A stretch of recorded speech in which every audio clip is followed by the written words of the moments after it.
So first of all, I want to welcome both Lloyd and Charlie to Broadview Live and to everybody who from across the country who is joining us tonight. And as I always begin, I just want to acknowledge that I'm speaking from Hamilton, Ontario, and that here in Hamilton we gather today on the lands occupied by the Haudenosaunee and Anishinaabe nations at the time of the creation of the Dish with One Spoon Wampum Agreement. We honor and respect these nations and commit ourselves to walk together gently upon this land. And in the chat, I would encourage folks to also put their where the territories on which they are from across the country.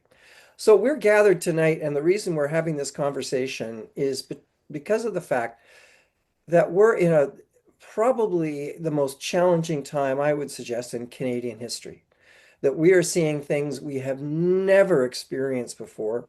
I don't think it, not only in my lifetime, but within the context of Canadian history, at least in the last 100 years, and if not longer. And so I thought it would be really helpful to bring two people who have wisdom and thoughts and are very active in speaking about what is happening right now and how we can respond. So I want to introduce both my guests. Dr. Lloyd Axworthy is the past president and vice chancellor of the University of Winnipeg. He's had a 27-year political career, during 6 of which he served in the Manitoba Legislative Assembly and 21 in the federal parliament. He's had several cabinet positions, notably Minister of Employment and Immigration, Status of Women, Transport, Regional Resources Development, Western Economic Diversification, and Minister of Foreign Affairs from 96 to 2000. He has also served as the director and CEO of the Liu Institute for Global Issues at UBC prior to his appointment at the University of Winnipeg.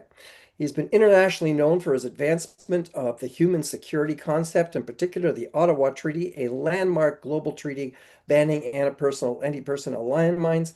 For his leadership on landmines, he was nominated for the Nobel Peace Prize. So Lloyd, welcome. And Charlie Angus, served as a member of parliament for Timmins James Bay for the New Democratic Party for 20 years. First elected in 2004 and known for his grassroots advocacy, he has championed Indigenous rights, education, and social justice throughout his parliamentary career. He is also the author of 9 books, including his most recent, Dangerous Memory, and is widely recognized for exploring the connections between culture and social change. He is a musician, and his band, Mm.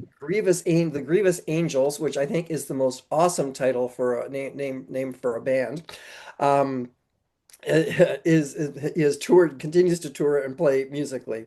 And in the interview I had with him, he describes Canada as being in a fragile moment and examines the economic and political forces behind the rising force of fascism. So, Lloyd, I'm going to start with you. Mhm. Simple question. What the heck is going on right now?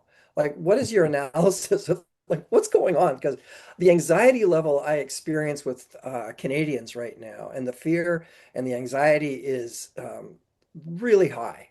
And what's your analysis of what's going on? Is this a show, Chris, that goes for weekly series? Because it's going to take a long time to get Yeah, that out. no, we have no.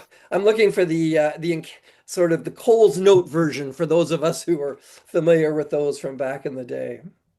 Well, I think So top level. the immediate crisis is that all of a sudden, or maybe not all of a sudden, but certainly in a very dramatic way, the United States under Donald Trump has pulled the props out of the world that we knew and that we thought was eligible for making things happen in a reasonably progressive way. Lots of exceptions. But the United States, which besides its size and its power and its constitution, its democratic institutions, uh, we forget that we had wars with the United States up until the 1830s. But up since that time, we've managed to share this piece of North American rock, uh, and it's been compatible. We've made lots of concessions along the way. Uh, I think, Chris, that what we're seeing come home to roost right now is a lot of previous decisions we made. Look, this may sound like nostalgic history, but I remember as a young liberal being in the Chateau Laurier Hotel at a liberal convention debating the whole notion of foreign ownership. And Walter Gordon, who was a minister of finance at the time, had brought a resolution in trying to put a limit on who was going to run the instruments and institutions of our country. And it was defeated. And I was, along with my brother and several others, kind of the ginger wing of the party. We have paid a huge price, step by step, that we've lost control over the levers of the economy, the military. I mean, we are so integrated with the U.S. military. I mean, you scratch their nose and they're going to yelp. It's just really something that's really has so accelerated in terms of our dependence on them. And now we're finding out that it doesn't work. We're finding out that there isn't noblesse oblige, that there isn't hands across the border. You now have a president and the people around him. And by the way, 30 or 40% of Americans who think it's just quite dandy that you can announce that you are now going to be the master of the hemisphere and that you can at any time do whatever you want to whomever you want, whenever you want, simply because you're bigger and more powerful than them. And the 80 years that we've spent since World War II trying to build some architecture to put straitjackets and restraints and treaties and agreements to try to restrain that power is now coming unstrung. And I think Canadians, like a lot of people around the world, are having a tough time to adjust. I'd like to bring Charlie in for a minute and as part of this conversation. Um, and Charlie, you've been talking about this for quite some time now. And in our interview, so you referred back to doing some history back in the 1930s, and then sort of having an epiphany that wow, this is now happening again in your lifetime, in our lifetime. So, what are your thoughts in terms of how we got to this place? Sorry, Charlie, I can't hear you now. You're muted. Am I unmuted now? Yes, you're unmuted. Okay, thank Mhm. you. I mean, this has been coming for a long time. You could pick the moment, 1988, when we signed on to free trade, and the idea that we would Mhm. give up our economic independence, and then when we moved into the World Trade Organization and we were into globalization, um, there's so many moments when Canada, as Lloyd said, gave up our independence in the belief that we would be in a better position. But the reality is, I woke up the morning after the Donald Trump election, and all I could think of was Antonio Gramsci's quote that he Mhm. wrote in his prison diary, that the old world is dying. There's a new world struggling to be born, but we are in the age of monsters. And pretending that we're going back is the failure. All of our pundits, our intellectual class, keep acting like Donald Trump is just being Donald. Now let's talk about really important things like the latest polling numbers for Pierre Poilievre. The world that existed is gone. And we have to confront the world of the monsters. And the world of the monsters is Vladimir Putin, the horrific violence in Ukraine.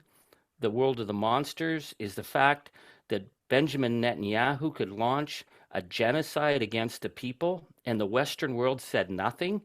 I was at the European Security Council meetings in Dublin, and the Ukrainian delegation took me aside and said, "We've been screwed because the West wouldn't speak up about Gaza. How do we speak to the global South?" We allowed the monsters in. Donald Trump is a criminal. Donald Trump is a predator. Everybody in the United States establishment knew this, and they went along. So we are at a very dangerous moment because we are watching the disintegration of the rule of law. The rule of law is gone in the United States. The idea that they won't come across the border because we're nice or because we buy the F-35 is ridiculous.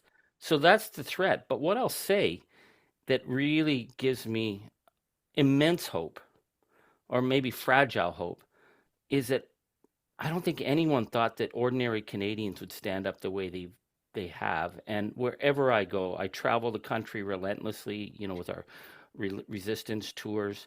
I'm seeing ordinary Canadians who understand the threat and are willing to stand up and defend the notion of democracy. The world is watching Canada right now. We are in a fragile moment. We are holding a very fragile place against tyranny, but we're holding it. The threats that are coming at us in 2026 will be very serious. The fact that this Alberta separatist movement that's being supported and funded by MAGA, they will be coming for us to try and break us apart. Donald Trump, if he can beat up and murder people in the streets of Minneapolis, there's no reason he doesn't. Why would he not think to turn that on Canada? We have to come to terms with the nature of the threat, but I think we also need to recognize that the boycotts that Canadians have been engaged in, that there's an incredible solidarity right now. In Canada, we are much tougher people than we were a year ago. A year ago, we were frightened. We were panicking. We were like, oh my God, they're not really serious. We're nice people. Let's remind them about Gander, Newfoundland. They don't give a damn about Gander, Newfoundland. They don't give a damn about the fact that we saved the Americans in the Iranian embassy and all our work in Afghanistan. But we are now tougher than we were. And we're going to have to be made a lot tougher, because I think the coming year is going to really test us. And it's going to question whether the question will be where Canada stands at the end of this. And we have to really, really have a conversation about what we're willing to do to defend democracy in this age of gangsters. Thank you. Lloyd, in our interview, we talked about the sort of the world order and the structures that had benefited Canada in the post-war order. And they seem to be like completely evaporating before our eyes. You've done international negotiations as a Minister of Foreign Affairs. If you were advising the government right now, what would you be saying in terms of how we negotiate with, as Charlie says, the gangster who is Donald Trump right now, especially with Kuzma, when all sorts of wacky things are going to get thrown at us in the next few weeks? Well, I think the playbook isn't one of simply reinventing. I think we have to redesign what we're doing, but there are some basic foundations. When we talk about the rule of law, what are we talking about? We're talking about establishing an international criminal court that after centuries now holds individuals accountable for war crimes. For a long time, we had international law that held governments responsible. So all kinds of crimes could be committed by saying the state maybe do it. The Adolf Eichmann case was an example. The first time is that we've had, really beginning with Nuremberg, but then becoming much broader in its support, was to establish an enforcement that you will be held accountable for acts of crime, whether you're Augusto Pinochet, the president of Chile, or whether you're a foreign minister who sort of committed involvement in some form of humanitarian crisis, you could be charged.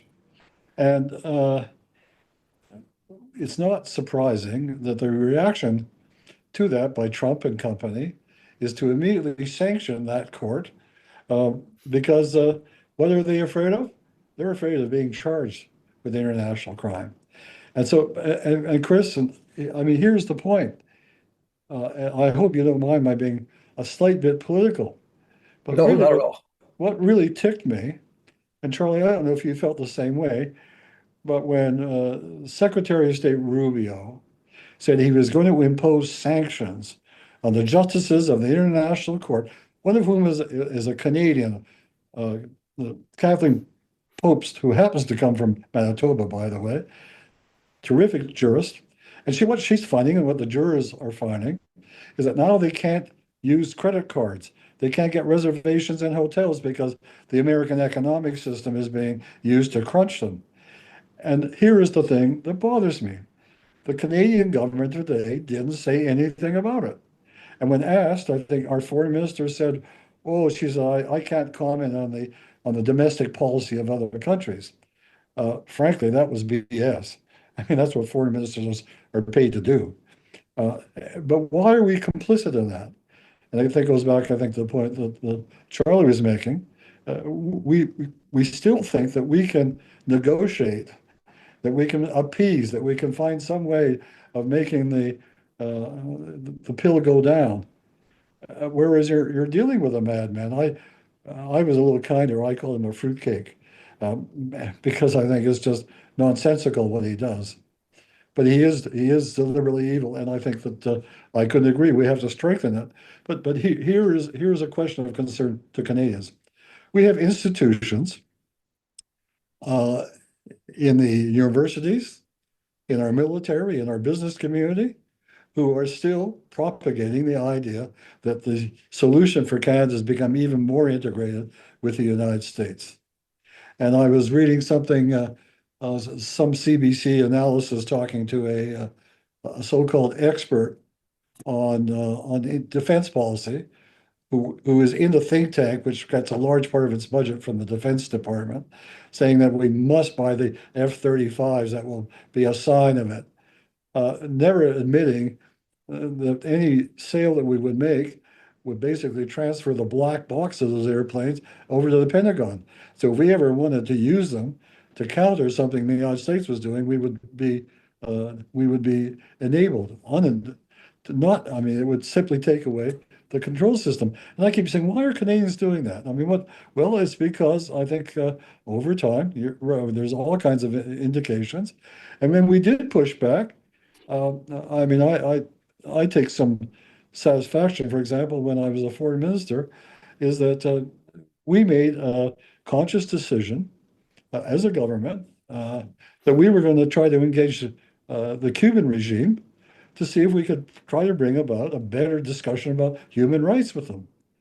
And I spoke to my counterpart, Madeleine Albright. He said, I'll keep you abreast of this. And then, of course, you have these guys in the Senate who are all of a sudden wanting to do sanctions against Canada. I said, okay, you want to do that? We'll do sanctions against you. And we brought a building to do it. And quickly, that whole thing was forgotten. We have to learn that we're not just sort of patsies on this. We have to learn that we've got some real levers of our own. And the more we're prepared to use them, the more we're going to push back against the kind of sort of illegal efforts that Trump and company follow. Could you just, for a moment, Charlie, before I turn to you, you talked about how a Canadian judge is being sanctioned and can't use their financial instruments like a credit card. What exactly has that entailed? Because I don't think Canadians really get what that means in terms of our judge being sanctioned by Well, the well, US. it simply means that the United States says that anybody that provides support to the court will pay the price of economic sanctions by the United States. And what it really means, and there's a subterranean underworld, which is the financial system that controls our banking and our finance and our investments, that is basically centered on the American dollar. It's called the SWIFT program. That any interchange of money, the gazillions of dollars that exchange money every day, the Americans have their thumb on it. And therefore, they can basically say to FedEx or to Visa or whatever, uh, you can no longer provide credit card services to these justices, which means they can't do much. In today's world, we're all subject to those kind of financial uh, controls, and Americans are using their dominance in mastering that kind of financial. But here's the counterpoint. That incredible system that's been built up over the last 20 or 30 years of what I call subterranean financial sort of dominance is also very vulnerable because it's all based upon the fact that the United States is able to have all kinds of governments invest in their T bonds. I mean, I think Canada has something like 40% of some of its investments are in a U.S. T-bond. If a number of countries got together and said, we're pulling our money out, the American economy would crash. Do we want it to crash? No. But do we want to send a signal to Mr. Trump? Then let's make sure that we're not too timid about exercising some of the levers we really have. So, Charlie, we're about to go into the Kuzma negotiation. How do we negotiate with a gangster and a gangster regime? Well, I think the naivety is the belief that these people will follow any rules. I mean, Lloyd points out like sanctioning a judge in the International Criminal Court. I mean, they are targeting, like Vladimir Putin, they're targeting the United Nations. The Yeah, threat to Greenland is the destruction of NATO. Mark Rutte, I've met him. I mean, he's useless. I'm sorry. yeah, He it's will do terrible. anything to kiss Donald Trump's boots in order to maintain his job. So he's ridiculing Europe, defending Greenland right now, saying we can't make it without the United States. We're done with the United States. And what Lloyd pointed out, that article, I've been thinking about that article. It was Murray Brewster, who I have enormous respect for, Yeah, CBC, our national broadcaster, who's failed us time and time and time again in addressing the threat that's facing us because they have to do the he said, she said. The articles are talking about how Canada was emotional, irrational, deep seated anti Americanism over Pete Hoekstra threatening to fly F 35s over our airspace.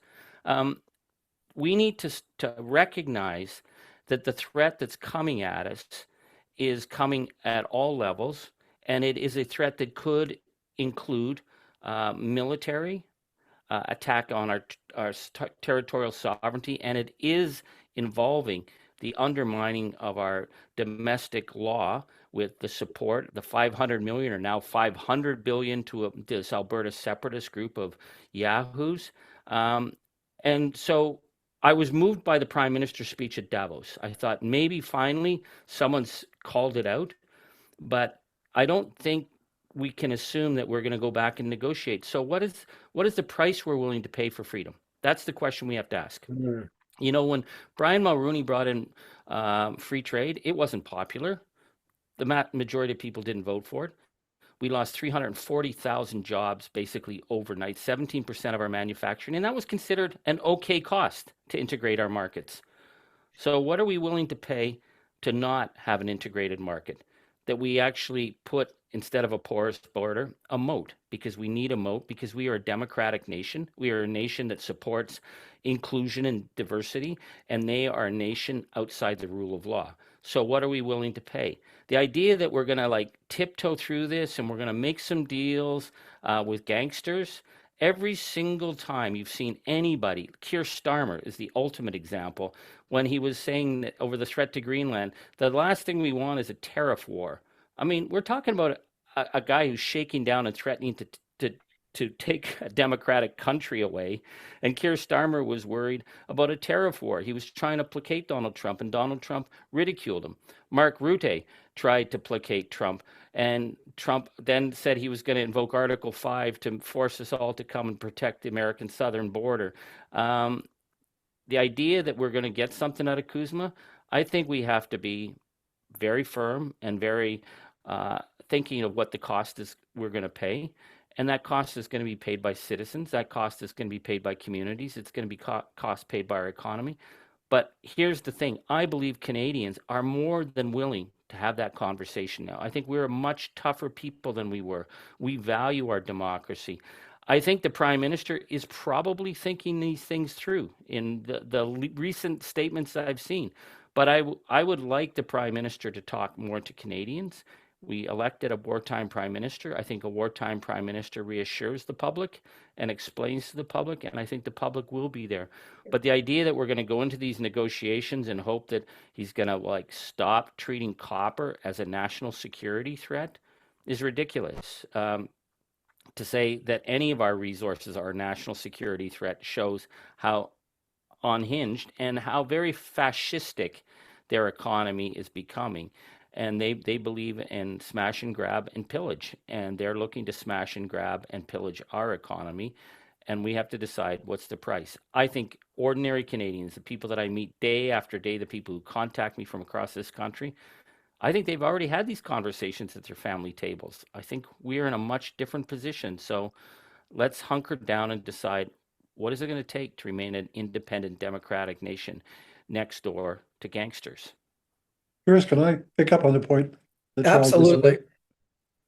Uh, One of the real vacuums right now, and it's been again evolving over the years, is we're not using Parliament as a place where people's opinions and thoughts can be heard. It's representative. We haven't done a major cross-party sort of committee on trade, on international law, on nuclear weapons uh, for decades. It's all kind of confined to a fairly small coterie around the PMO and the PCO. And Parliament, I mean, look, let's go back to, the crucial days when Trump was wavering all the threats of tariffs and he was going to consider moving in. What would happen? Parliament was adjourned, and then it was at home for 2 months. There wasn't any attempt to use it as a platform to explain or as an agency to begin Canadians engaged by. I recall when I was a human resources minister, and I was mandated to start making reforms to our social policy.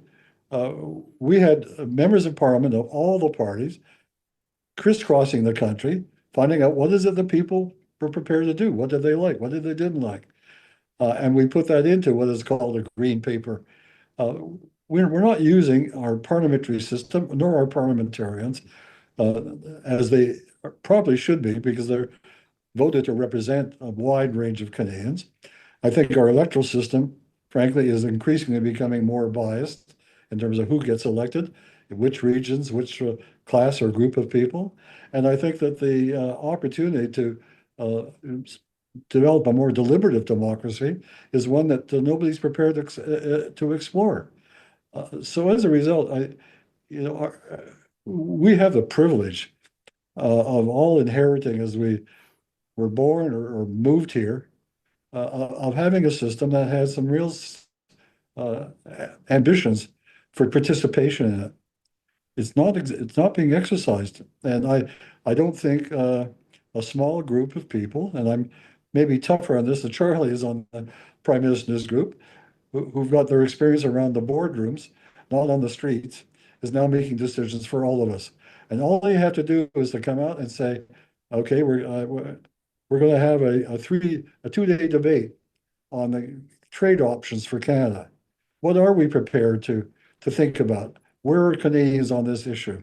I mean, we seem to be afraid of letting the public be heard, and that means that you don't really exercise that opportunity for engagement. One other This, point, I'll just make sorry, this of point. course. Uh, I was giving a talk at Laval University just last week. It's about 200 people, mainly university, a lot of students. But the one message came through loud and clear is that over a long time, there have been elements of Quebec society have been the most progressive, humanitarian, humanist minded of any Canadian group in terms of our international affairs. They were when I was doing foreign affairs, they the ones who supported peacekeeping and international development and women's rights. Uh, that's all been cut out. I mean, they weren't even invited. There was no international expert from Quebec invited to meet with the cabinet. There was a couple of people from Ontario, the Real Politics School,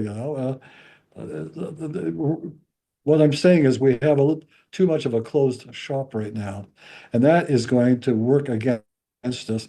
And it is one of the real, I think, if we continue to ignore uh, the democracy and the tools that we have, then we're going to pay a big price for it.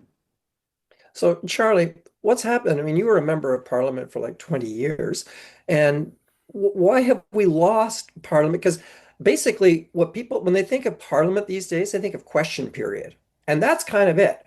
I think that the average Canadian's understanding of the centralization of power and the loss of the Parliament that Lloyd described is not something that's front of mind, but I also think it's it's a threat to our actual democracy when we're not engaged, when Parliament is not engaged with the issues of the day. And I just like your thoughts on what's happened to our Parliament in the last years. Well, I've watched the disintegration and the deterioration of Parliament into sound bites and dumbed down slogans, the toxicity. In our final months, nothing got done. You know, we had a really nice liberal speaker who, every time the conservatives screamed and howled and threatened and insulted and degraded, he felt he had to be fair. Um, and so he bent over backwards for them. Greg Fergus, nice guy. Our parliament was a gong show of hate. Um, and we saw that Pierre Poilievre had no interest, zero interest in working the interests of the country. I'm saying that from someone who's worked with Pierre Poilievre for 21 years. I saw conservative after conservative. The ones, Pierre Stephen Harper was a brutal guy. I went up against Stephen Harper for years. I was Jack Layton's muscle guy going after them on Scandal Mhm. and everything. I went against Dean Del Mastro, Paul Calandra. I went up the whole lot. But Stephen Harper's front bench were all very credible, smart people, and he put his Mhm. crazies on the back bench. You look at who's on the front bench of the Pierre Poilievre conservatives, and they are people who rant about the World Economic Forum, the United Nations, Bill Gates, conspiracy, hate. So we don't have a functioning parliament. We didn't have a functioning parliament in the last session. Um, and, I share Lloyd's concern. I'm worried.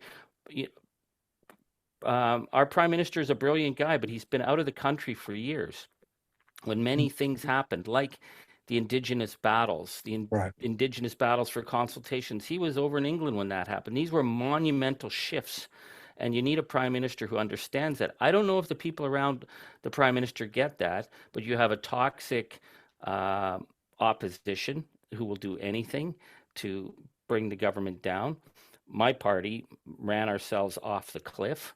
Um, I tried to call it out, but it didn't happen. But I will say, in my final year trying to get out on the international stage as much as possible because I never spent much time on the international stage. That wasn't my focus. My focus was my constituency, but I saw the rising threat. So I started to go to the international security forums. I started to go to NATO.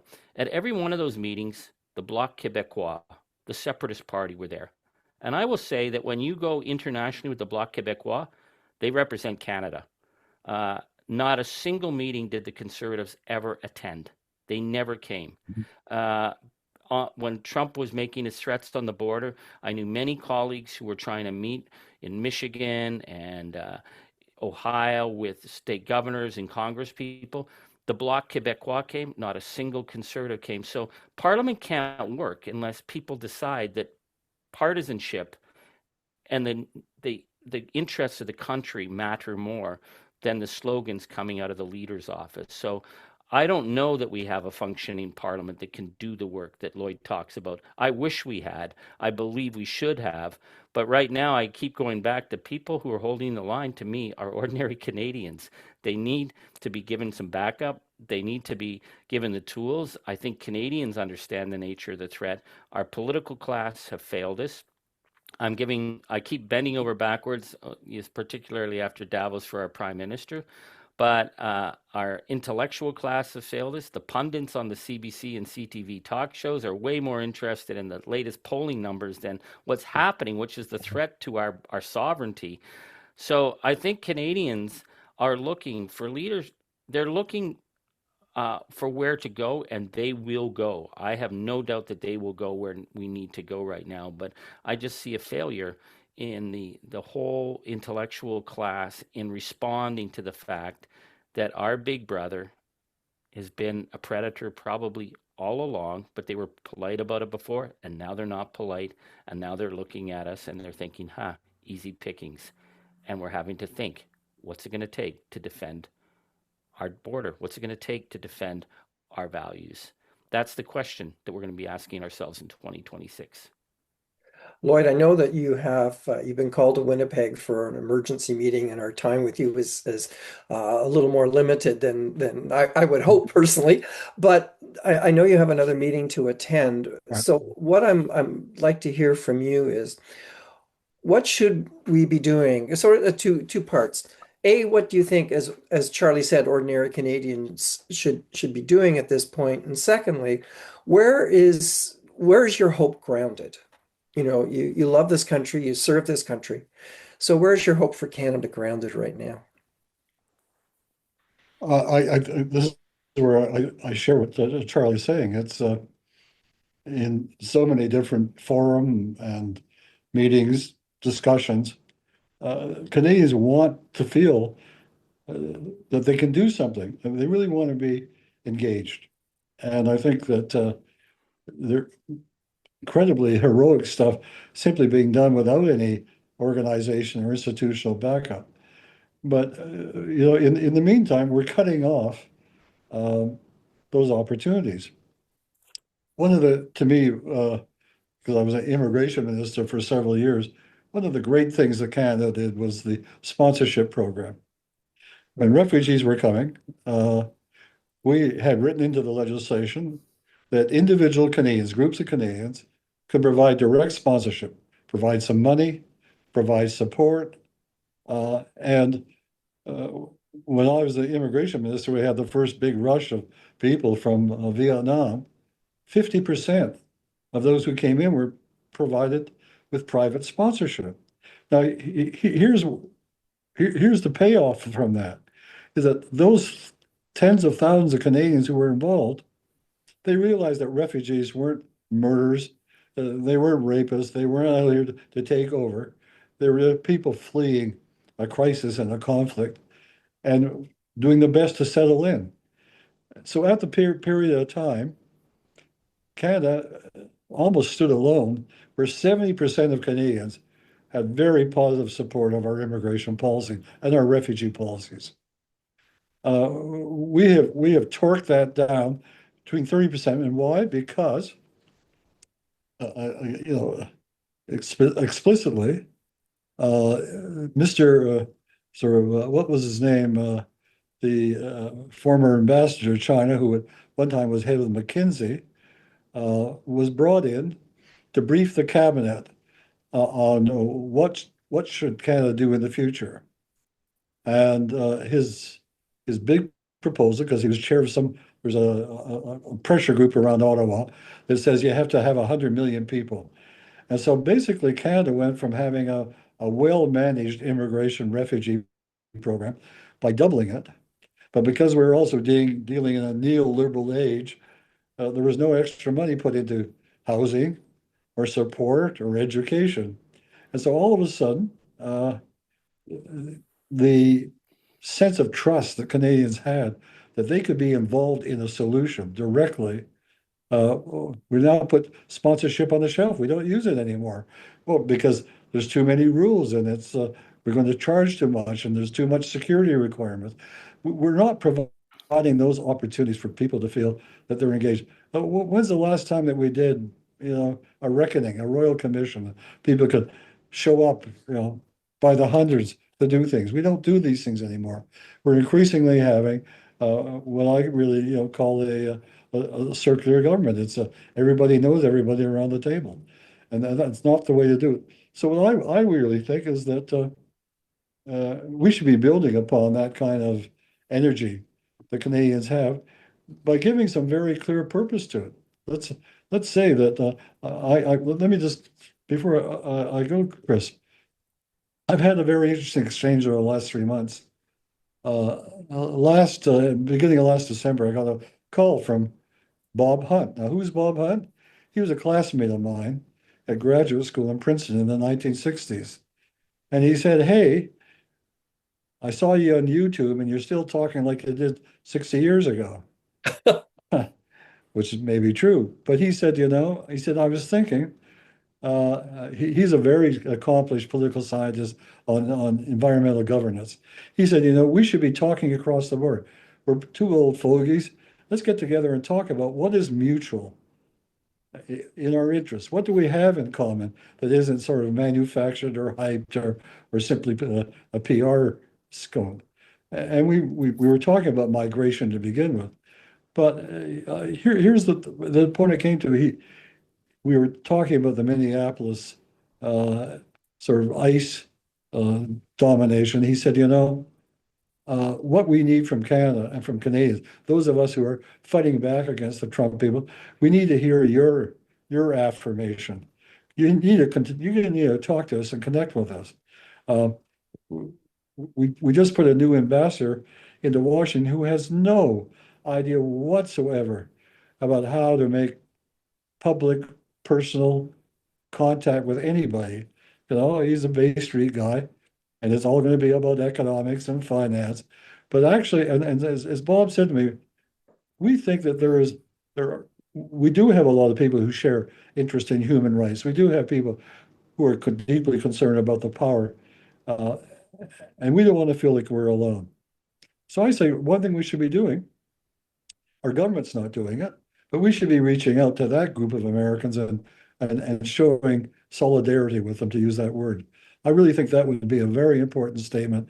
But when you're a government that's complicit, every time Trump says he's going to wreak havoc on somebody, and we simply find, a telephone booth that we don't have to talk into, I think that we pay a big price for that.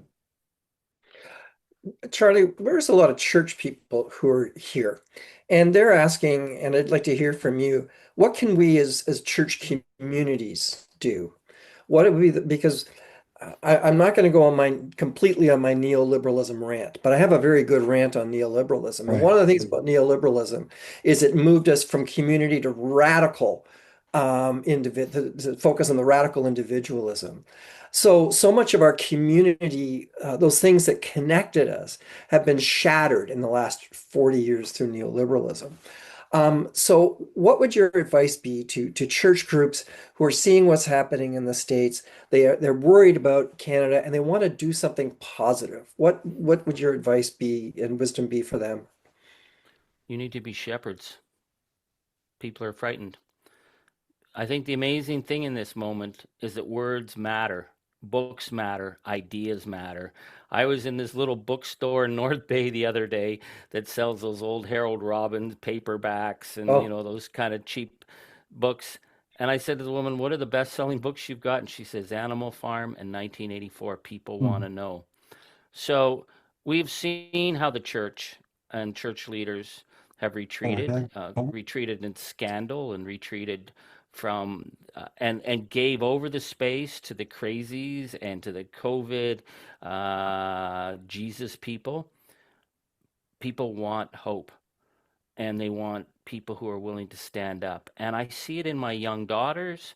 They're on these, I don't know what they follow on X and that, but anytime you see a church person in Minneapolis, someone in the United States, someone calling out the threats, someone standing up and defending the poor, hey, that's what the good book told us to do.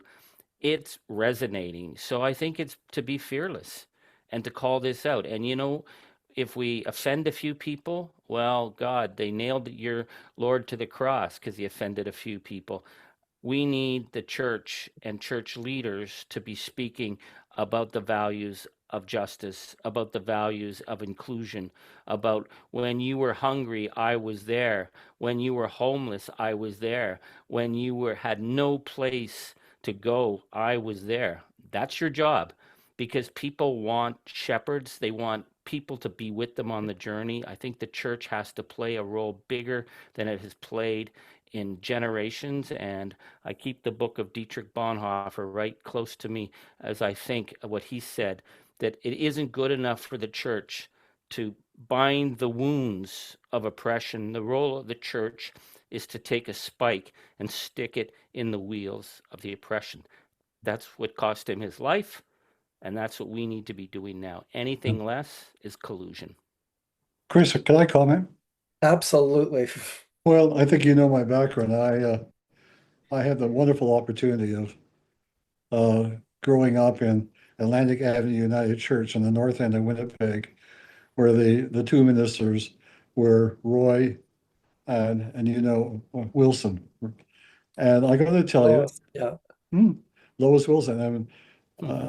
I she was a mentor of mine until she passed away a couple of years ago.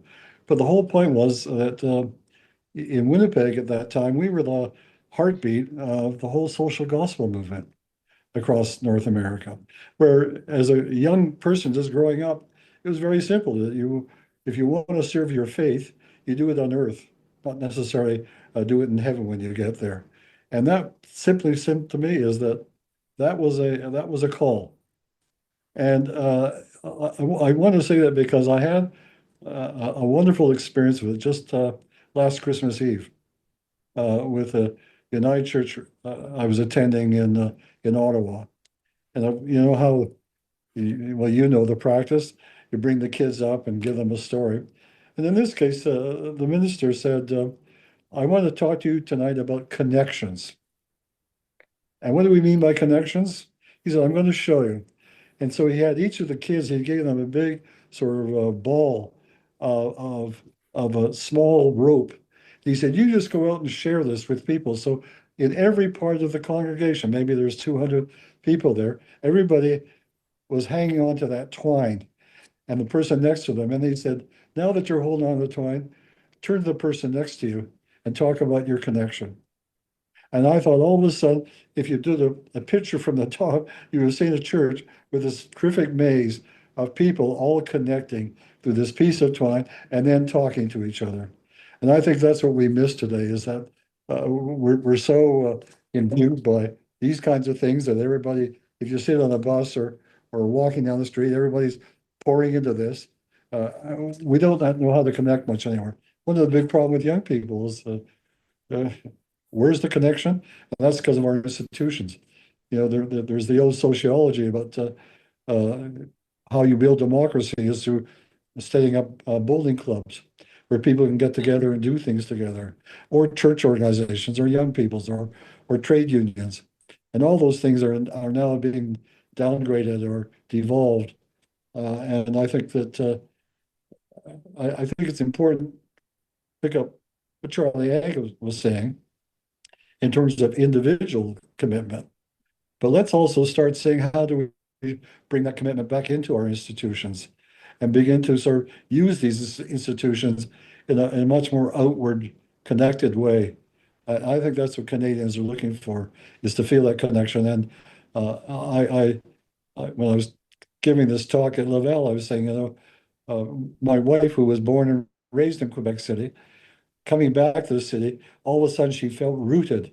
She felt something that, she had been living outside Quebec for years. All of a sudden she felt rooted again.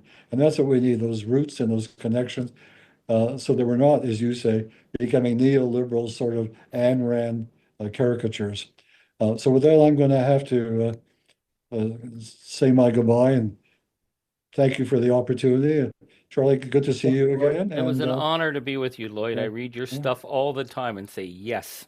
oh, good. Well, the feeling is mutual, Charlie. The feeling is Well, mutual. Lloyd, one last thing, just a comment. I recently made a decision to go back into the pastorate and came out of retirement because of the way the world Oh, is right now. And good the for you. belief in the United Church in congregations as being vital places of community and of Yeah. resistance and of hope. And that I really felt the need to get back into that to help provide that for this community in Hamilton that I've joined. Okay. So there you go. Thanks very much and all the Thank best. you. Charlie, all the best. Thank you so much, Lloyd. Okay. Right. And thank you, Lloyd, so Yeah. much. So, Christina, I'd like to now give folks. I see so many comments, and are there some questions that we could give to Charlie right now that we could engage in? Charlie, I guess your thoughts on nonviolent defense as a way to protect and prepare Canadians. I've been thinking about this a great deal. I've spent my life as a peacenik, but I'm sorry, I can't see the Americans who come over the border as my brother or sister. I will do whatever I have to defend our nation, But I believe that the Prime Minister's talk of a 300,000 person civilian defense, we need to get active. We need to frame it. This can't be top down. I'm working on a 10-point commitment to Canada. Maybe I could read it out. I don't know if it's figured out yet, but I think Canadians have to make an individual choice about defending Canada, and I think many of that's going to be nonviolent. But I am certainly believe that we're going to need to be buying our fighter jets to defend our airspace in the Arctic. I would like to say, number one, I pledge to do whatever I can to defend the sovereignty, territorial integrity, and democracy of Canada. I pledge to be ready to help to the best of my talents and abilities to respond when Canada calls for help in addressing national disasters, floods, fires, and threats to our border. 3, I pledge to upgrade my skills to be able to help my community and my country when needed, whether in emergency preparedness, first aid, or other training. 4, I commit to showing up for my community and my country by voting, participating in grassroots democratic actions and resistance. 5, I commit to help form local small groups of people who working together because solidarity supports courage and we can't do this alone. 6, I commit to boycott to the best of my abilities everything coming from the United States until such a time as democracy and the rule of law returns. 7, I commit and pledge to be an active blocker to hate and disinformation. 8, I pledge to recruit fence sitters, to persuade neutral citizens and people who are not active to come out and join the resistance. 9, I pledge to be ready that if our territorial integrity is breached, to be an active and total disruptor and to engage in active non-cooperation and resistance against tyranny. And 10, I pledge that I will disobey orders if our nation is threatened, that mass disobedience will frustrate the invaders, demoralize their soldiers, and make it impossible for them to govern us. That's the language I'm working on. I'm not there yet. Well, I was going to say, I'm seeing, like, everyone's saying, can we get a copy of that? Can we get a copy of that? I'm just writing it now. Okay. But I'm thinking we need 300,000, we need 500,000, we need people to sign the pledge. It's going to be citizens signing up and saying, I pledge to be there. That will help us define the terms of where we're going. We cannot just simply wait until Department of National Defense comes up with a plan. It has to be citizen-based. It has to be in our churches, in our communities, at the grassroots level. Get your neighbors to sign up and make a pledge to be there for their neighbors. And once you've got that, then you become invincible. Nobody can break us if we refuse to be broken. So we need to be talking about this now so that if that moment comes, we're psychologically prepared to be there with each other. So that is what I'm focused on right now. Well, I think you have a huge audience who would sign that. I'm registering for your nonviolent resistance course that you referred to on the Midas Canada Network, and I also just want to refer folks to making sure that they're subscribing to that as well, because I think it's really important, the messages that you're getting out. Christina, other questions? Charlie, your thoughts on forthcoming negotiations for the general renewal of CUSMA and NAFTA, and also how we are being driven to spend 5% of GDP on the military? Well, those are two really good questions. One is I believe that CUSMA, I think Donald Trump is sending a signal he intends to rip up CUSMA. We have three choices. We can hope for the best and figure we'll sell a few sectors of our economy out. And hope that the gangster likes us. I think we know that that's going to fail. We can stare them down. They're going to break because their economy right now 10 times bigger than us, but it's in a much more fragile state, or we count up the cost of walking away. And that's where I think we need to be willing to consider to go. In terms of the 5%, I mean, these were arbitrary decisions that were made in terms of military spending, and I've been at the NATO meetings and that. But I believe that the threat to our border is very, very, very serious right now. I believe that if Canada can't defend itself, that they will come for us, and we have to make those decisions, and it's going to be a tough number of years that we're going through. I would like to be talking about universal basic income, but right now my focus is democracy. So I think we have to be pragmatic and figure out what is this going to cost. What worries me is the military establishment thinking we're going to buy a whole bunch of subs and F-35s. I want to be talking about what defense looks like that's focused on Canada and our ability to defend democracy. But I think we have to be talking in much plainer and tougher language than we would have spoken 2 years ago, 3 years ago, 1.5 years ago. Okay, another question. Is there a way to make our voices known as the far-right Christians always represent the Christian view? How the hell, I'm sorry, brothers and sisters, how the hell did you let those haters get a hold of Jesus? I mean, they drag down poor Jesus from the cross every 3 days in Parliament and drag him around to do their, to represent whatever they want. Take it back. And you're seeing them taking it back. You're seeing it happen in church after church. You're seeing Pope Leo calling out. My mother goes to Mass every day. She said, my God, it must have been so hard for poor Pope Francis to see J.D. Vance just before he died. She said, at least our Lord saw the two criminals and one of them converted. And our Pope had to see J.D. Vance and he died the next day. Take it back. Take it back. Another question, Christina. Isn't the notion that Canada can militarily defend itself against the U.S. craziness? Yep, absolutely. I would never be talking about this if I hadn't seen what happened in Ukraine in 2022 and the fact that it's minus 20 there and they're bombing them relentlessly. The only way they're going to stop coming at us is if we say we're not going to let it happen. I don't like those odds. They're not very good odds, but those are the odds we have. So we either stand up or we don't. And I believe we will stand up. But we have to be willing to talk about things that, again, I've spent my whole life in the peace movement. But I'm looking at a world of growing danger and threat. And Canada right now is the democratic front line. The world is watching us. So we have to consider what's it going to take. And I believe that we have to look to countries like Finland and Sweden, the whole of nation defense. That's what we got to talk about. It's not about getting, senior citizen boomers marching behind tanks in Belleville. It's about building, as I said, that 10-point commitment, that willingness to build a national defense based on democracy and our values at every single level, from the grassroots to the community, up to the national, to the international, because we're going to have to step up on the international stage more than ever now that we're seeing the threats from both Putin and Trump, and people are watching Canada, and a lot is going to be asked of us in the coming years, and I think we're going to step up. I really do. Charlie, last year I interviewed Thomas Homer Dixon on whether there would be military force. And one of the things that his concern was, and this was well over a year ago now, was Alberta.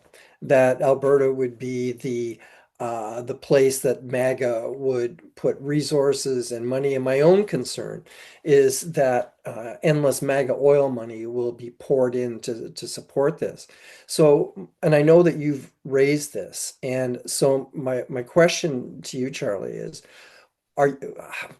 what do you think is happening right now in Alberta? And what should we as all Canadians be doing to support our Albertan brother and sisters who love this country and want to remain Canadian and not get hijacked by Maple MAGA? Well, Alberta is the front line in the defense of Canada. I've been out in Calgary, been out in Edmonton. The response is overwhelming.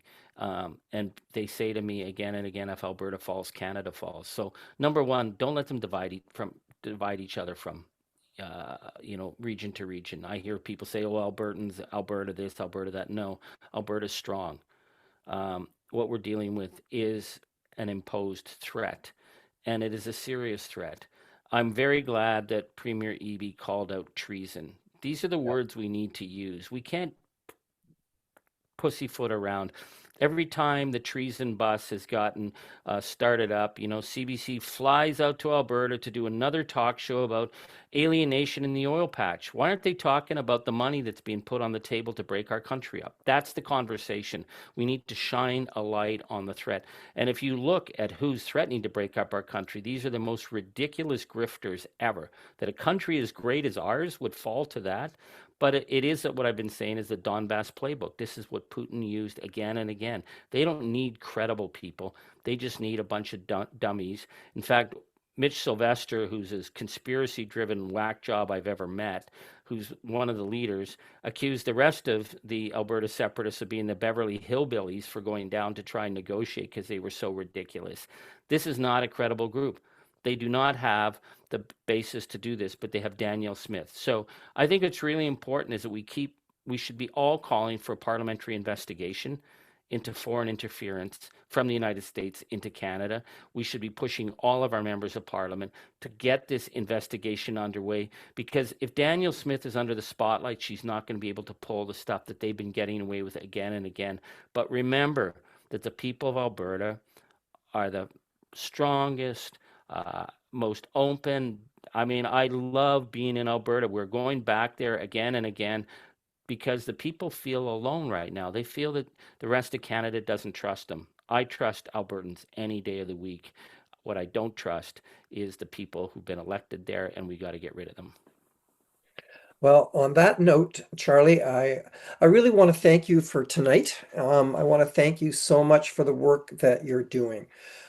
You've saw it first, and you called it out first. And I think that it is incredibly important that we heed your words tonight, and that we who are in congregations, in churches and in any community organization, we need to get ready. And I encourage you to get that finalize your 10 points, get it out, because I'll tell you, I'll hand it out on a Sunday. And I'll sign. Well, we're going to need the churches. And, I'm going to say, a year ago, I would have been having nosebleeds talking about what we're talking about now. But we've become a lot stronger. And we're going to be tested in a way that we never dreamed we'd be tested. And we're going to get over the fact that, we're Canadians. Oh, they like us. Why would they do that to us? You know what? The world's not fair. And the world is full of dark players, but they're running up against Canadians, and we're decent and we're good. And when push comes to shove, Canadians will be fearless. We need to support each other. We need to take this in control and not wait for someone to help us. We've got to do this as Canadians, and we'll do this as a people. That's why I'm trying to write this 10-point pledge. I'm still kicking it around, but I think it's going to come down. It may sound ridiculous. I know it's ridiculous that a whole bunch of people sign a pledge to just promise to do something. Well, hey, that's the commitment that we're making, because anyone who makes that pledge, you can count that they're going to be there if the day comes, and you're going to count on them to make sure that that day doesn't come. That's the importance of what we're doing right now, is that if we're committed and we're organized and we stand together, then we won't be tested the way we will be guaranteed to be tested if we're weak and divided and hoping that they're going to ignore us. So thank you so much, my friends. If there's anything I can do, the church communities are very important to me. They've always been important to me, and you guys have a job to do. So get to it. Absolutely. And Charlie, again, thank you. And thank you to everybody who has been watching this tonight and has been participating in Broadview Live. Broadview Live is a production that comes out of Broadview Magazine. And I urge you to support Broadview Magazine as an independent, non-corporate, free voice of journalism in Canada. And that I believe that the voice of Broadview and what it represents is going to be even more important in this coming year and the years to come. So subscribe. Remember, we are also a registered charity, and the way that we avoid any corporate influence is through the gifts of our readers and the subscriptions and your support. So thank you for being part of tonight, and God bless, and we will see you next month. And Charlie, I'm going to be emailing you a preaching invitation as soon as we're over here. So take care. My mom did Just want me to become a priest. Yeah. Just before everyone goes, we're sorry for the technical difficulties today. I know some people wanted to get in, but we were maxed out. I will be sending a recording to everybody who has registered directly to your email box tomorrow morning. Thank you so And much. can you Thanks send the for- recording to me? Yes, of course. Right, will do.